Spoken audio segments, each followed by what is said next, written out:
Hello again, this is Bob Moran. I'm Marianne Moran. And we're back again. Welcome. Welcome, it's good to see you. Hope you had a good week. Did you go to church? And do you feel guilty about not going if you didn't go? Do you? Well, you know, a reason to come to church should never be guilt. That's a reason for never... You know, people come to church just because they feel guilty. Oh, I see. You don't need to, you know. Come to visit some friends. That's it. Community. Community. That's what church means. Is it not? Yeah. Okay. I'm wearing glasses. Yes, you initiated the glasses. These are reading glasses. I said that last week. Yeah. These are reading glasses. And I read. I got these glasses all over the house because I forget them. I read too. And I wear my glasses when I read and when I don't read. I wear them all the time. Well, you got bifocals, huh? Yes, I do. Well, these are just for reading. These were $4 a pair, or $5. They were 4 for $20. Got them at Sam's. I think I said that already. Yeah. On another show. Way to go. Yeah. But yeah, I have them all over the house because I forget them. So I got to have a lot of pairs. He forgets where he put them. That's what you mean. Where did I put my glasses? Where are they? Well, I got them. I read a lot of, well, a lot of things, but one of my favorites is Wired Magazine. Because I talked about that on this show. And every once in a while, you know, I read and I say, hey, I got to talk about that on TV. Now, this is a conservative area. Watkins Glen? All of Schuyler County. All of Schuyler But County. rural areas tend to be conservative. Generally speaking. And I've got an article here. And this is a tech magazine. It's not a political magazine at all. And it's got an article in there about new technology that keeps track of everything that is bought and sold.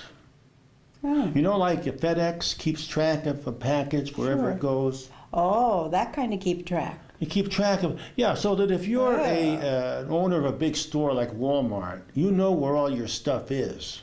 Bad. What do you mean bad? I don't like that idea. Well, it's so you run Walmart and you want to know,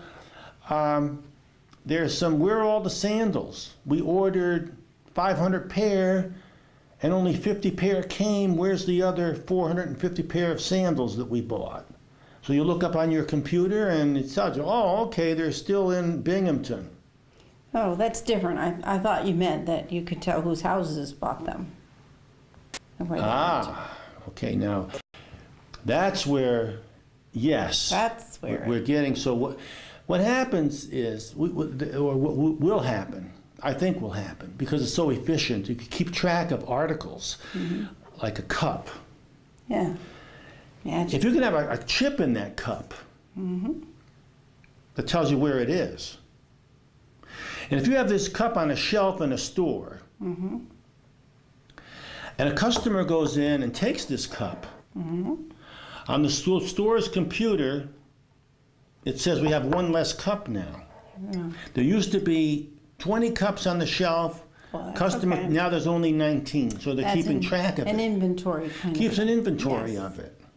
So they know that night, they look at all the things and how many shelves need to be stocked. It's already on the computer. Nice. That's a good handy thing. And a little red light goes on to the shelves that need to be replenished. Yes. Good thing. Yeah, but wait a minute now. You take this cup and you walk out the store and it charges you and it charges your account. You don't have to pay any money at all. You just take it, walk out of the store, because as you leave, there's sensors on the door. and they charge it to your account. Well, the sensor can find the cup. How would it know who I was? You will have to have some type of a chip on you. Yes, would you? Otherwise, you're going to have to take out your cash and go to a cashier, wait in line. It's going to be inconvenient. Okay? Now, what happens is they have your account. Walmart has your account. They know everything you buy. And they know that you buy a lot of sandals. So they sell your name to a sandal company. And the sandal company starts sending you junk mail to buy their sandals because they know you like sandals. Happen. They know about your buying habits. Yes. And because they know your buying habits, they know an awful lot about your personality. So you see what's happening? Encroachment on privacy because of technology. Oh, I'll say. But there's a fallacy there. The fallacy. So you're saying I would have a chip with my name and I could come and go. Yeah, well, that's what you do now. How does the store know when I come in that I am one of those people with a chip? Well, as you walk in, the sensor picks up you, and you're in the store, and they know you're in the store. It says Marianne walked into the store. They have a record of it. All you had to do was walk in, and they know you're there. So some sensor is going to have to look and pick out everybody who's going out the store to make sure they have a chip. Because there could be right in the middle of that crowd people without chips. I think in the beginning it'll be optional. Well, right now you go to PNC, they give you a wild card. Yes. Whenever you buy something, that's keeping everything you buy. You notice the junk mail increases because they sell your name to the companies, to the different vendors, and the junk mail comes or the email comes if you gave them your email. And they say, well, Marianne, we know you like sandals. We know you like cat food. Strawberries or cat food or whatever it is. So you get bombarded with all this junk. Whenever there's a sale, so they're already doing that. So if you buy a card from a store, a credit card, keeps track of everything you buy. So if you're using credit cards, everything you bought is on record. If you go to a hotel, that's on record.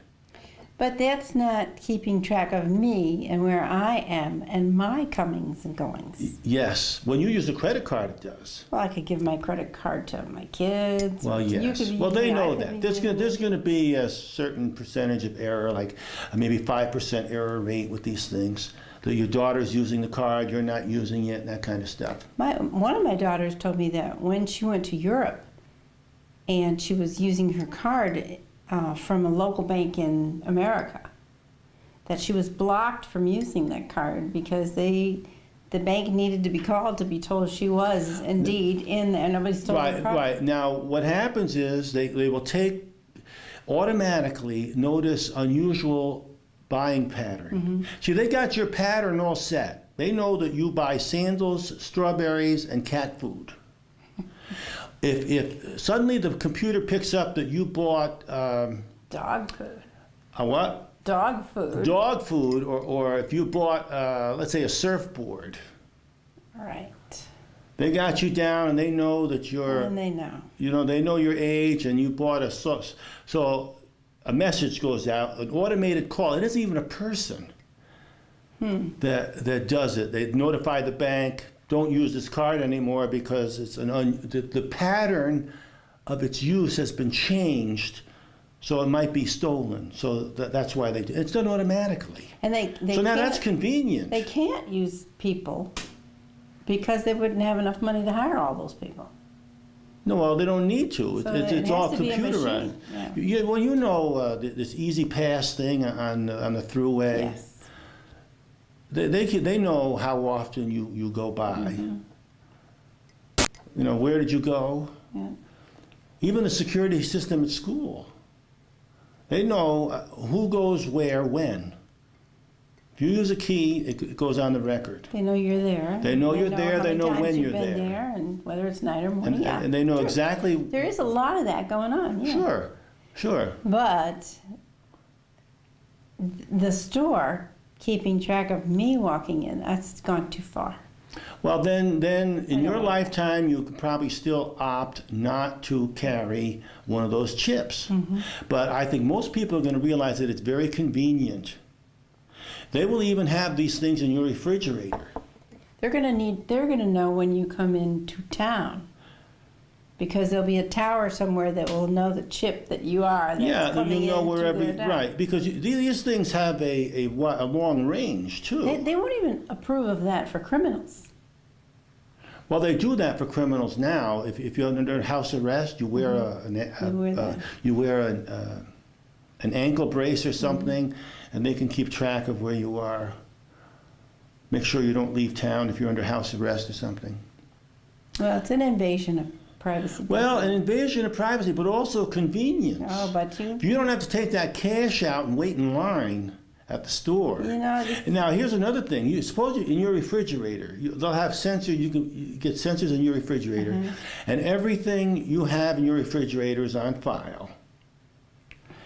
And let's say you run out of milk. yeah, which we do often, don't we? Well, so and then they can send it to your computer and your list of things, your grocery list. This is what you're out of. You know, you better buy butter, you better buy cheese, you better buy some more eggs. You got plenty of chocolate milk. You don't need that. You know, your whole list, and then you can go to the store and Or with your list. your daughter has been drinking the Hershey's chocolate syrup. It's all gone. So they would know who in your family drank what. Well, you could, but that you know, you wonder how useful the information is. But now there's an illusion of privacy. We still have this illusion of privacy, you know.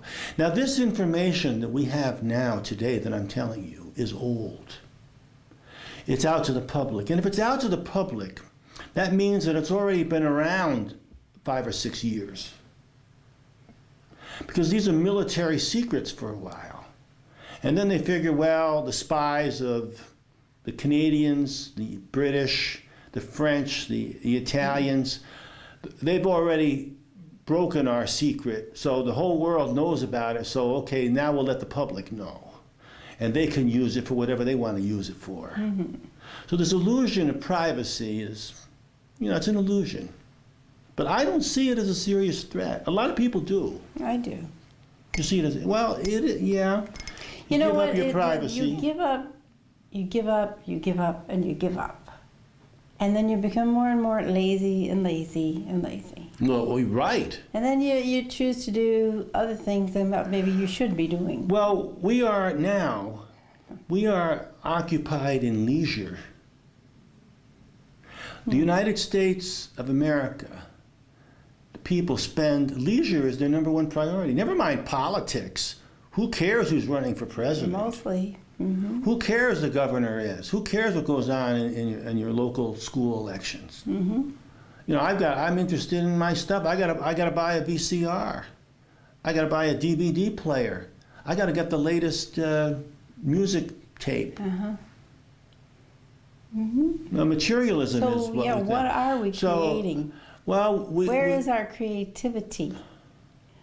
Where is our thinking for ourselves? Where are we developing good habits? well, what's good habits? Oh, good habits is being able to remember you need milk on a daily basis. and Well, check. why? That's like saying we don't know how to ride horses anymore. We're getting lazy. We're letting the cars do it all. Ah, What are we going to do when the car breaks down? We don't even know how to ride a horse or fix a horse's shoe. What's the matter with us? well, you know that. You know, or like Yeah. handwriting.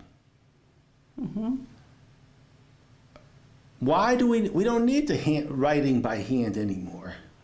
Oh yeah. No. You who are does right. that? Everybody's on a computer. Yeah. You got a little Palm Pilot.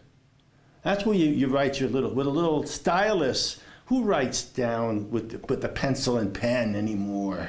Well, there was a study I'm going to tell you about the study now. Listen, of high school students graduating at the top of their class, the cream of the crop, the most intelligent, The brightest. the most hopeful of our citizens, trying to get into very fancy and very competitive colleges, like Yale, Harvard, and so on. And they require that you write a personal essay in your own handwriting with a pen. And they see this as the thing that frightens the kids the most.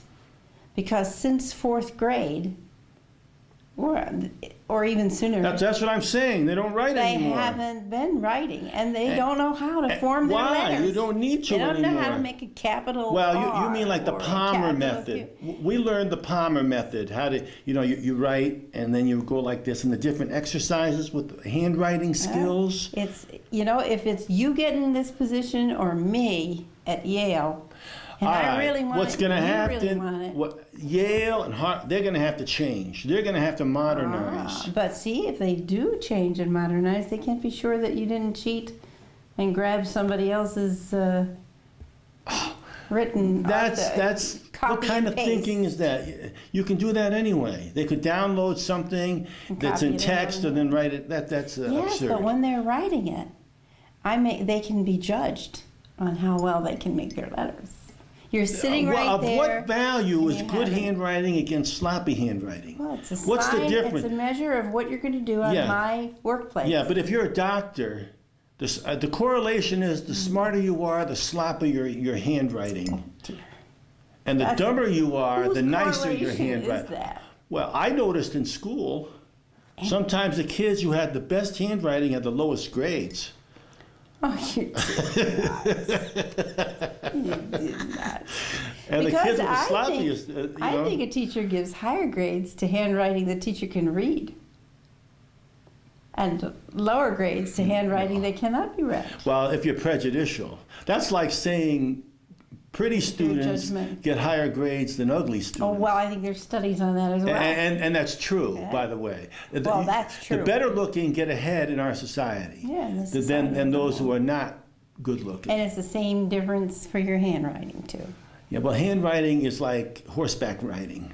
You can do it for fun, as a hobby. Oh, my goodness. You can take you can do some old-fashioned stuff.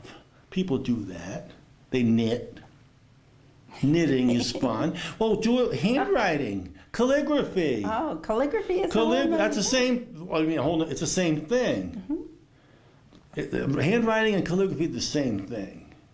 It's Well, just a different handwriting style. is like painting a picture. Yes, it is. That's why it's nice. But I mean, I meant calligraphy is painting a picture. I said the wrong thing. Handwriting is something you do to communicate.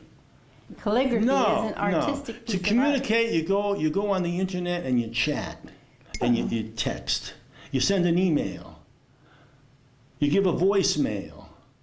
So you don't write. You're saying you believe that spelling and handwriting are no longer necessary. You think I'm on the O'Reilly factor And you here? also think giving that me. You've been listening to O'Reilly. You also think that human rights, such as the right to be independent and free, aren't that important either. You should get a chip.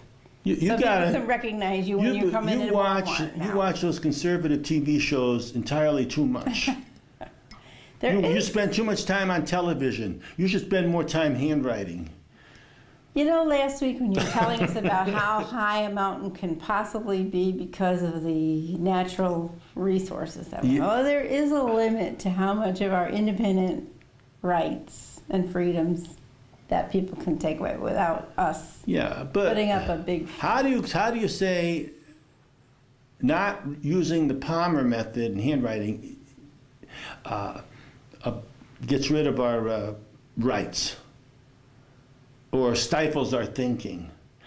Don't you want kids to know how to send email, voicemail, use a Palm Pilot, communications? That's like saying, don't you want kids to know how to turn the dial to turn the TV on and off?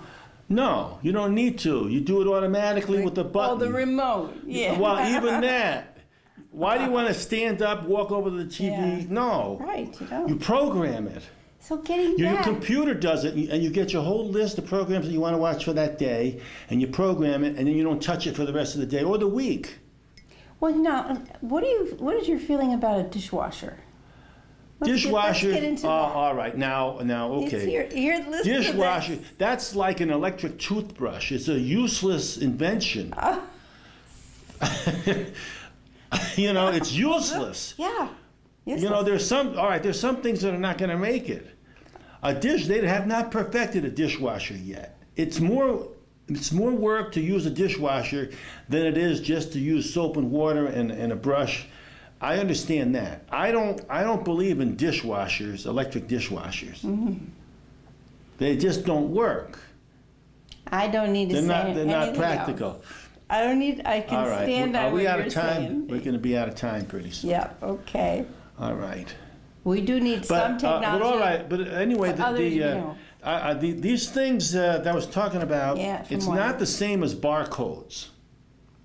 These are RF, radio frequency ID, RFID. They're little chips that right now they're too expensive to use now because they're about 10 cents each. So you can't put a chip You put in it a cup. inside, you know, or embed it in a can of beans as part of the can. See, it will have to be part of the product that you're selling, and it has to be seamless, so you don't even notice that it's there. Every product will have, like eyeglasses, will have embedded in there a chip. You don't even see it, don't even notice it. But it's there so that if you take it out of the store, you get charged for it, and it's taken out of your account. You don't even have to think about it. You just wear them.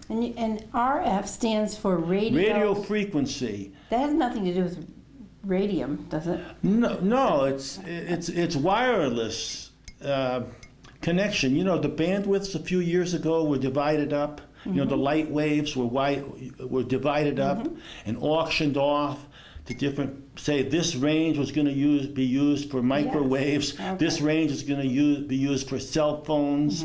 This for television. You know, and there's one range of bandwidth is for this technology, radio frequency ID. Wow. And you don't like it. Well, you'll like it. You won't even. It's happening. You already used a wild card when you go to PNC. I decide to give them my wild card, and they scan it, and I get the items that I choose to get. At a discount. Yeah. But everything you buy is on that Is list, noted. whether it's a wild card item or not, and Yes. it's sent to the companies that will send you junk mail and email, and because you've been categorized as somebody who likes sandals, Gotcha. and that's I don't find that invasive. okay. So there's some things I All can right, and cannot. let's quit. I want to go home. I'm All tired of this. right, got the wired and everything done today. All right, if you want this magazine, Wired magazine, you can get it at a newsstand. And at the newsstand, it costs more. How much does it say at the newsstand? Doesn't say. But it's $2. Actually, it's less than $2. It's $20 a year. If you purchase it. So that's less than $2 an issue. And it makes you think, gives you ideas. You don't have to agree with everything. I hope you don't agree with everything you read. I'm too preachy. Okay. Anything else? No, nothing else I can think of today. All right, was we're quite a gonna gamut. put the lights out and go home, and go outside, interact with people, go someplace else where it's not so conservative every once in a while. Talk with people. The more ideas that you get, the richer you're going to be as a person. Don't stay with the same narrow range of personalities or cultures. Try something completely different. It's completely different. So try something you've never done in your life, at least once a week. Something completely different. You know, read a different kind of magazine that you never read before. Go to a different church. Go see some movies you never saw before. The kind Do something different. Grow. Get outside of the comfort zone, and you will grow and you will benefit. Don't stay just where it's comfortable all the time. Go where you have to struggle and learn and think, and then you can be a much better person. Well, there you go. That's like the fishbowl theory. Yeah, you You get put a used fish to in it. one little bowl that's only one size, Yeah. and they stay small. But if you continuously increase the size of the bowl, then the fish grows. And you live longer, and you don't get dementia so quick. You know, when you get old age and you, Oh, yeah. you know, be studying all the time. Study, develop your vocabulary. There are thousands of words you